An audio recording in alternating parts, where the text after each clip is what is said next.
အားလုံးပဲမင်္ဂလာပါဒီနေ့က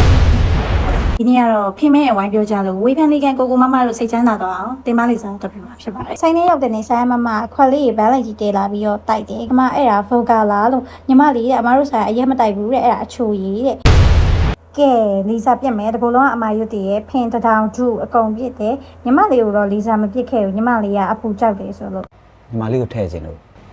အော်လီစာပူပြီးတော့ဆက်လိုက်တာမခံစားနိုင်ဘူးနာလိုက်တာအဲ့လိုပြောမယ်ထင်လား Treat me like a slut, little dirty bitch I love to fuck. နေပူတဲ့ကမင်းညောထညာပြီးမျက်နှာမွေးချောက်နေလို့မျက်နှာကိုရည်သက်ဖြည့်ပါမယ် အန္တယရဏဂေဟိဒေဝတံဂေသူရေသကံ